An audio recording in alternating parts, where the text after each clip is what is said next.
विकास sector में काम करने वाली छोटी संस्थाओं में से ज्यादातर सीमित संसाधनों में काम करती हैं, लेकिन उनकी कोशिश हमेशा बड़े सामाजिक लक्ष्यों तक पहुंचने की होती है। ये अक्सर कम स्टाफ, सीमित बजट और तमाम तरह की जमीनी चुनौतियों का सामना करती है। इन सब के बावजूद उनसे उम्मीद की जाती है कि वे आंकड़ों, रिपोर्ट्स और निर्णयों में अपने काम के असर को दिखाए। बीते कुछ सालों में कई तरह के तकनीक आधारित समाधान सामने आए हैं, जिनके बारे में दावा किया जाता है कि इनसे संस्थाओं का काम अधिक कुशल और डेटा केंद्रित हुआ है। अब सवाल यह है कि क्या हर डिजिटल समाधान वास्तव में उपयोगी होता है और क्या तकनीक अपनाना अपने आप में समस्या का हल है? साथ ही वे कौन से ऐसे टूल्स, एप्स या तरीके हैं जिन्हें अपनाकर संस्थाएं अपना काम आसानी से कर सकती हैं। लेकिन पहले ये जानते हैं कि पारंपरिक प्रणालियों की क्या चुनौतियां हैं। आज भी कई छोटी संस्थाओं का काम कागजी दस्तावेजीकरण पर टिका है। फील्ड वर्कर जमीन पर डेटा इकट्ठा करते हैं जो बाद में ऑफिस में रिपोर्ट्स में बदला जाता है। इस प्रक्रिया में हफ्तों लग जाते हैं और गलतियां भी होती हैं, जैसे कभी फोन नंबर गलत दर्ज हो जाता है, कभी तारीख, और यही छोटी छोटी गलतियां बाद में बड़े फैसलों में रुकावट बनती हैं। इसी तरह के एक उदाहरण पर गौर करें तो प्रोजेक्ट पोटेंशियल की बात की जा सकती है। ये संस्था बिहार के किशनगंज जिले में प्रधानमंत्री जन आरोग्य योजना को लागू करने का काम कर रही थी और पूरे तरह से कागजी सिस्टम पर निर्भर थी। इसने 12 पंचायतों में से आए करीब 12,900 आवेदनों को लगभग 600 पन्ने में दर्ज किया। ऐसे में ये जानना आसान नहीं था कि किसका आयुष्मान कार्ड बन चुका है, कौन अभी प्रक्रिया में है और कौन का लाभ ले पा रहा है। इन समस्याओं का समाधान बना डिजिटल दस्तावेजीकरण। अब फील्ड वर्कर रोज देख पा रहे हैं कि कितने कार्ड बने, कितने डाउनलोड हुए और संस्था अपने छमाही लक्ष्य यानी 15,000 कार्डों से कितनी दूर है।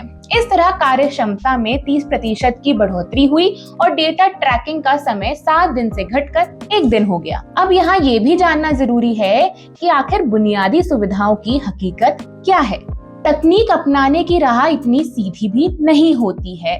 देश के कई दूर दराज के इलाकों में आज भी बिजली और इंटरनेट हर समय उपलब्ध नहीं है। ऐसे में सिर्फ ऑनलाइन काम करना हल नहीं बन सकता है।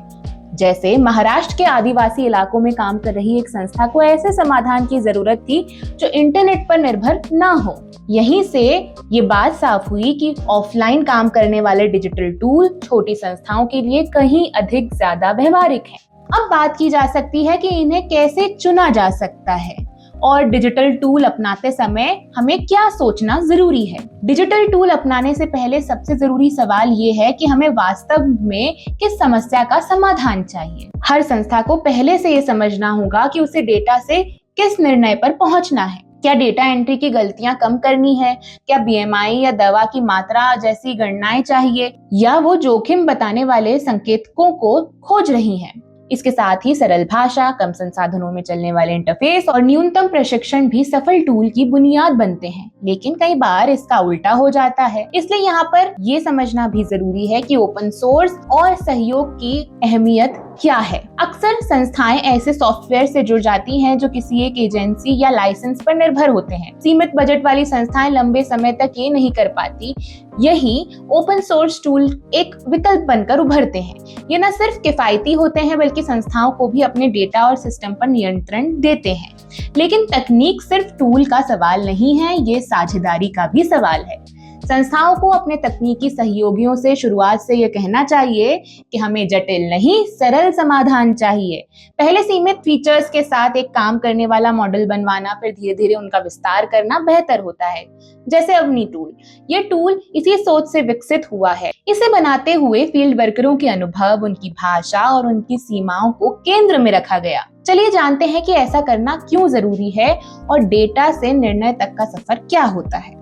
अक्सर निर्णय ऊपर लिए जाते हैं और फील्ड वर्कर सिर्फ डेटा इकट्ठा करने तक सीमित रह जाते हैं।